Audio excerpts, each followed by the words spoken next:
Uniform and non uniform linear motion. त्यात त्यांनी अमर, Akbar, Anthony असे 3 ट्रॅव्हलर्स दाखवलेले आहेत आणि त्यांचं 5 वाजल्यापासून ते 8 वाजेपर्यंत त्यांनी किती डिस्टन्स कव्हर केलं ते सांगितलेलं आहे.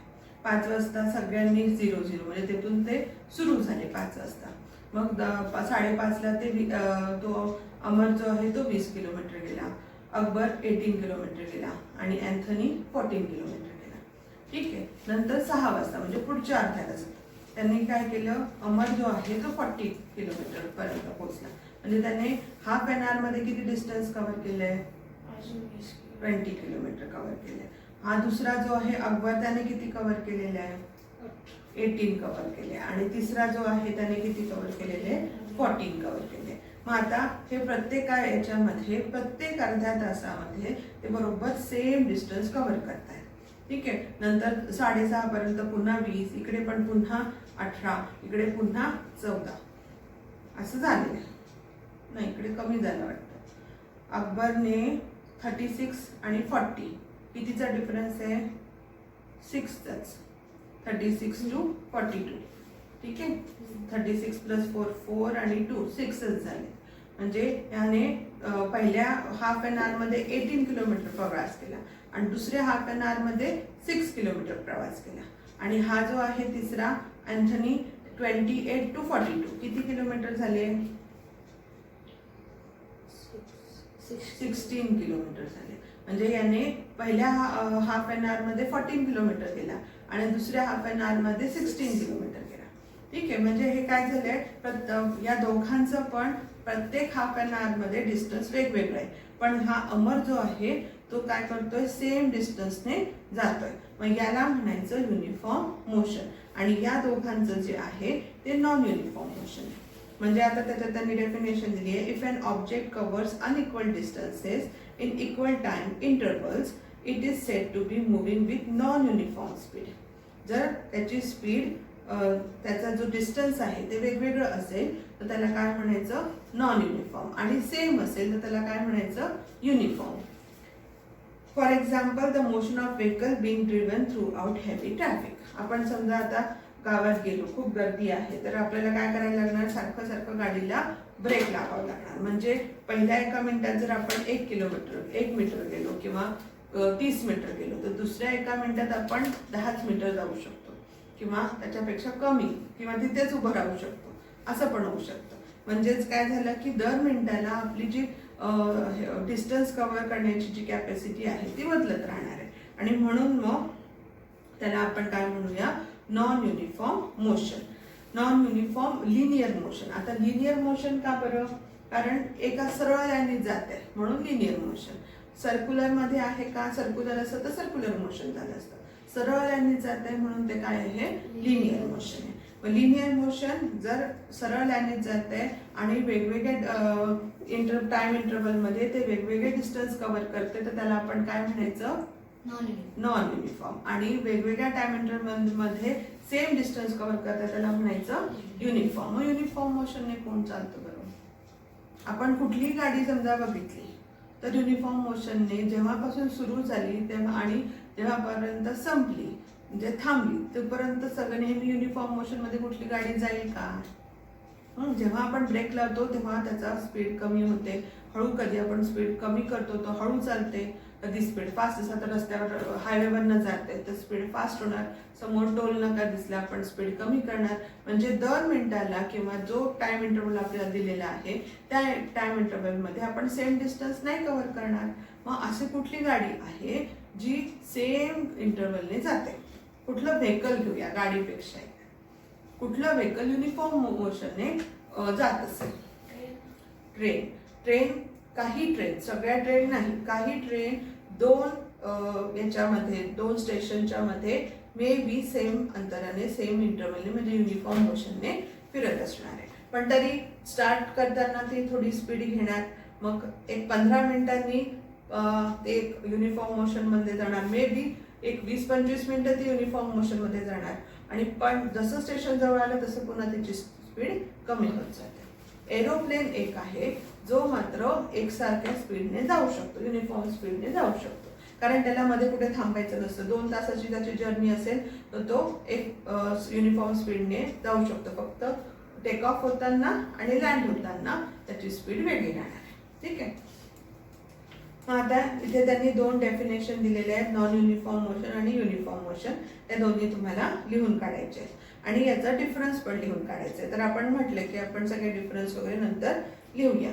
नंतर इकडे त्यांनी लेट ट्राय दिस दिलेलं आहे. त्यांनी काय करायला सांगितलं, एक लॉंग प्लास्टिक ट्यूब घ्यायची. आता हे लॉंग प्लास्टिक ट्यूब वगैरे घेण्यापेक्षा आपण असं करूया, आपण आपली घसरगुंडी तुम्ही खेळता ना त्याच्या डोळ्यासमोर आणा. घसरगुंडीवरनं जेव्हा आपण खाली घसरतो तेव्हा आपली स्पीड काय होत जाते, वाढत जाते. ठीक आहे ना. सुरुवातीला हळू असतो आपण, नंतर खाली जसं जसं पटकन घसरतो. मग हे जे आहे त्याच्यात काय होतं, आपण युनिफॉर्म मोशनने जातोय का नॉन युनिफॉर्म मोशनने जातोय? नॉन युनिफॉर्म मोशनने जातोय. युनिफॉर्म मोशनने चाललंय का आपला? नाही. मग नॉन युनिफॉर्म मोशनने जातोय, पण आपले प्रत्येक सेकंदाला स्पीड वाढत जाते. मग जेव्हा स्पीड चेंज होत जाते तेव्हा त्याला काय म्हटलं जातं, एक्सेलरेशन. इथे त्यांनी एक्सेलरेशनची डेफिनेशन दिलेली आहे. कुठे दिली आहे? Rate of change of velocity is called acceleration. हे बघा इकडे वरती इथे दिलेलं आहे. Rate of change of acceleration is called velocity is called acceleration. Rate of change of velocity is called acceleration. म्हणजे जशी जशी वेलॉसिटी बदलत जाते त्याला काय म्हणायचं, एक्सेलरेशन. वेलॉसिटी कोणाशी रिलेटेड आहे आपण काल बघितलं होतं, डिस्टन्सची का डिस्प्लेसमेंटची? डिस्प्लेसमेंटची. वेलॉसिटी डिस्प्लेसमेंटची आणि स्पीड डिस्टन्सची. तर वेलॉसिटी डिस्प्लेसमेंटची रिलेटेड आहे. आणि मग ती स्केलर क्वांटिटी आहे का वेक्टर क्वांटिटी आहे? वेक्टर क्वांटिटी आहे, कारण त्याला डायरेक्शन लागते. ठीक आहे. मग एक्सेलरेशनचा फॉर्म्युला पण दिलेला आहे, change in velocity upon time. If the initial, आता त्यांनी तो फॉर्म्युल्यासाठी आपल्याला कोणते लेटर्स वापरायचे ते सांगितलेले आहे. एक्सेलरेशनसाठी वापरायचा a, final velocity minus initial velocity. Final वेलॉसिटीसाठी वापरायचा व्ही आणि इनिशियल वेलॉसिटीसाठी वापरायचा यू अपॉन टाइम. टाइमसाठी वापरायचा टी. म्हणजे आता फॉर्म्युला काय झाला एक्सेलरेशनचा, a is equal to v minus u upon t. हा फॉर्म्युला झाला एक्सेलरेशनचा. मग इथे त्यांनी if the velocity of an object changes during certain period and it is said to have accelerated motion. Acceleration change होत असेल त्याला म्हणायचं एक्सेलरेटेड मोशन. जसं आपण गाडी चालवतो, तुम्ही स्कूटी वगैरे चालवता तर बाजूला ते काय असतं, एक्सेलरेटर असतं. एक्सेलरेटर वाढवलं की स्पीड वाढते. ठीक आहे. एक्सेलरेटर कमी केलं की काय होतं, स्पीड कमी होते. मग ते एक्सेलरेटर वाढवणं म्हणजे आपण काय करतो, मोशनला एक्सेलरेटेड करतो. An object in motion can have 2 types of acceleration. एक पहिलं एक्सेलरेशन जे आहे, velocity changes by equal amount in equal time interval, then it is called as uniform acceleration. जसं आपण युनिफॉर्म मोशन बघितला तसं युनिफॉर्म एक्सेलरेशन. काय होतं त्याच्यामध्ये, सेम टाइम इंटरवल मध्ये सेम डिस्टन्स किंवा सेम एक्सेलरेशन होतं, तेवढ्या अमाऊंटने वाढतं. म्हणजे स्पीड जी आहे, समजा पहिल्या मिनिटामध्ये ती 2 मीटर पर सेकंदने वाढली तर दुसऱ्या मिनिटामध्ये पण ती 2 मीटर पर सेकंदनेच वाढेल, तिसऱ्या मिनिटामध्ये पण ती 2 मीटर पर सेकंदनेच वाढेल. असं जेव्हा होईल तेव्हा त्याला काय म्हणायचं, युनिफॉर्म एक्सेलरेशन. आणि हे शक्य आहे का? नाही. इट इज प्रॅक्टिकली नॉट काय म्हणतात त्याला, पॉसिबल नाहीये युनिफॉर्म एक्सेलरेशन होणं. काय होणार, कधी खूप वाढणार कधी खूप कमी होणार. If the velocity changes by unequal amount in equal time interval, the object is said to be an non-uniform acceleration. जेव्हा काय होतं, अमाऊंट इक्वल नसेल, टाइम इंटरवल तर सेम असणार. म्हणजे आपण 1 मिनिट धरलं टाइम इंटरवल तर पुढच्या 1 मिनिटाचाच विचार करणार, अर्धा तास धरला तर पुढच्या अर्धा तासाचाच विचार करणार. मग प्रत्येक अर्ध्या तासामध्ये स्पीड कधी 10 मीटर पर सेकंदने वाढते, कधी 15 मीटर पर सेकंदने वाढते, कधी एकदम 8 मीटर पर सेकंद झाली आहे. तर मग काय होणार, तो युनिफॉर्म एक्सेलरेशन होणार आहे का? नाही. तो कोणता होणार आहे, नॉन युनिफॉर्म एक्सेलरेशन. पुढे त्यांनी पॉझिटिव्ह, निगेटिव्ह आणि झिरो एक्सेलरेशन दिलेलं आहे. An object can have positive or negative acceleration. When the velocity of an object increases, the acceleration is positive. जर velocity increase झाली तर त्याला काय म्हणायचं, acceleration positive. आणि in case of acceleration is in the direction of velocity. When the velocity of an object decreases, it has negative acceleration. मग आता velocity कधी कमी होते? स्पीड ब्रेक म्हणजे आपण ब्रेक मारतो, ब्रेक जेव्हा लावतो तेव्हा काय होतं? व्हेलॉसिटी कमी होते. मग त्याला काय म्हणायचं? Negative acceleration. आणि जेव्हा आपण सरळ रोडवर चाललो असतो आणि आपण हळूहळू स्पीड वाढवतो त्याला काय म्हणायचं? Positive acceleration. मग negative acceleration is also called deceleration. त्याला दोन नाव आहेत, एक निगेटिव्ह ऍक्सिलरेशन आणि दुसरं आहे deceleration. Its direction is opposite to direction of velocity. जेव्हा आपण ब्रेक लावतो तेव्हा काय होतं की पुढे जाण्याच्या ऐवजी ती मागे येते.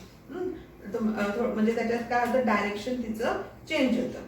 If the velocity of the object does not change with time it has zero acceleration. मग जर एकच सेम स्पीड असेल तर त्याला काय म्हणू आपण? Zero acceleration. जसं एखादी बस थांबलेली आहे, आपण पहिल्या अर्ध्या तासात बघितलं ती थांबलेलीच आहे, दुसऱ्या अर्ध्या तासात बघितलं ती थांबलेलीच आहे.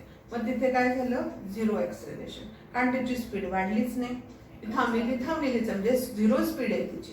झिरो स्पीड पहिल्या अर्ध्या तासात पण झिरो स्पीड होती, दुसऱ्या अर्ध्या तासात पण झिरो स्पीड होती, तिसऱ्या अर्ध्या तासात पण झिरो स्पीड होती. म्हणजे काय झालं? हे झिरो ऍक्सिलरेशन झालं.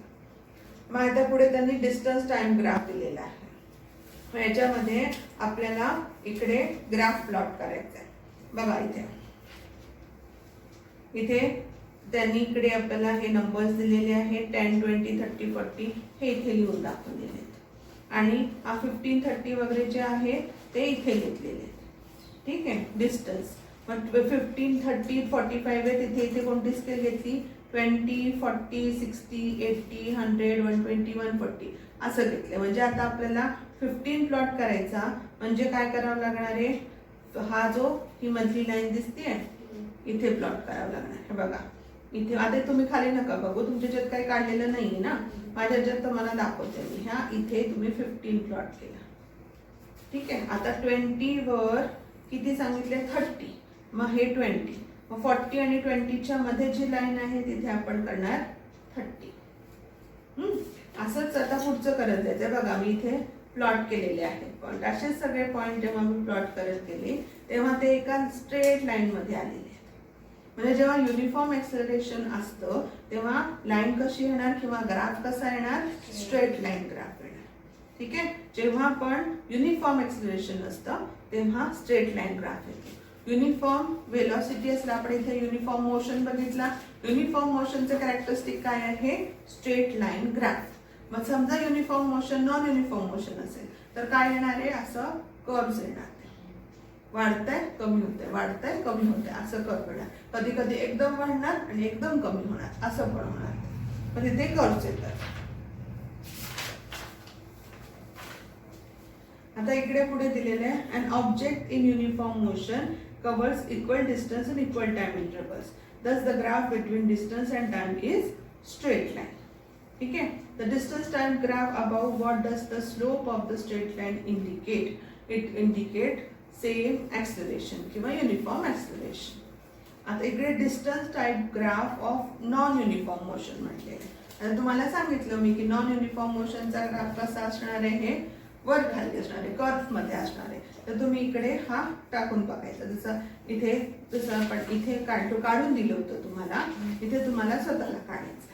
करून बघा ते घरी आणि मला उद्या आणून दाखवा. ठीक आहे. इथे त्यांनी दिले हे प्रश्न विचारला आपल्याला. Does the graph show a direct proportionality between distance and time? दोघे डायरेक्ट प्रपोर्शन असणार आहे का? डिस्टन्स टाइम वाढला की डिस्टन्स वाढेल असं होईल का? नॉन युनिफॉर्म आहे म्हटल्यावर टाइम वाढला, जेवढा टाइम वाढतो तेवढ्या प्रमाणात डिस्टन्स वाढणार नाही, म्हणजे त्यांच्यामध्ये प्रपोर्शन असणार नाही. Here the distance changes non-uniformly with time, thus the bus is having non-uniform motion. मग बस जी आहे किंवा आपण ज्या व्हेकलने कारने आपण जातोय समजा कुठे, तर ते काय आहे? नॉन युनिफॉर्म मोशन आहे. मग आता त्याच्यातला पण आपल्याला युनिफॉर्म आणि नॉन युनिफॉर्म मोशन मध्ये काय डिफरन्स येतो? ग्राफ मध्ये काय डिफरन्स येतो? युनिफॉर्म मोशनचा ग्राफ कसा असतो? स्ट्रेट लाईन असतो. आणि नॉन युनिफॉर्म मोशनचा ग्राफ कसा असतो? कधी खाली. मग त्याला आपण काय म्हणायचं? Not a straight line. ठीक आहे. It is a straight line आणि it is not a straight line. होते का? आता इथे त्यांनी दिलेलं आहे की velocity time graph for uniform velocity. इथे आपण कोणता ग्राफ घेतला होता? डिस्टन्स टाइम घेतला होता. किती टाइम मध्ये किती डिस्टन्स कव्हर करतं हे आपण वरच्या ग्राफ मध्ये घेतलं होतं. तिथे कोणता ग्राफ आला होता? युनिफॉर्म साठी स्ट्रेट लाईन आला होता, नॉन युनिफॉर्म साठी वर खाली आला होता. आता इकडे आपण दुसरा ग्राफ घेणार आहोत, त्याच्यामध्ये वेलॉसिटी टाइम ग्राफ आहे. म्हणजे टाइम इंटरवल डिसाइडेड आहे आणि त्याच्यात वेलॉसिटी कशी काय कमी झाली किंवा जास्त झाली ते आपल्याला बघायचं. बघा या इथे वेलॉसिटी टाइम ग्राफ मध्ये त्यांनी काय दिलेलं आहे? हा इकडे एक्स ऍक्सिस वर 1 2 3 4 5 6 दिलेलं आहे आणि इकडे 10 20 असं दिलेलं आहे. मग 1 2 3 4 5 6 काय आहेत? आर्स आहेत. 1 R 2 R 3 R 4 R 5 R. आणि इकडे ही काय आहे? वेलॉसिटी आहे. 10 metre per second 20 metre per second अशी त्यांनी दिलेली आहे. आणि नंतर ए आणि बी हे 2 पॉइंट घेतलेले आहेत. म्हणजे समजा आपण एक ट्रेन किंवा एक बसचा विचार केला तर ती सरळ इथनं या 60 किलोमीटर प्रति स्पीडने जी आहे ती चालली आहे. ठीक आहे. तर ही जी स्ट्रेट लाईन मध्ये चाललेली आहे याचा अर्थ काय होतो की तिचं वेलॉसिटी वाढली का कमी झाली आहे का? नाही. 60च्या स्पीडने ती चालली, ट्रेन असू दे किंवा काय पण असू दे.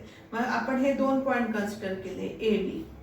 तर या ए बी मध्ये तिची वेलॉसिटी चेंज झाली का? नाही. पण तो ग्राफ कसा आलेला आहे?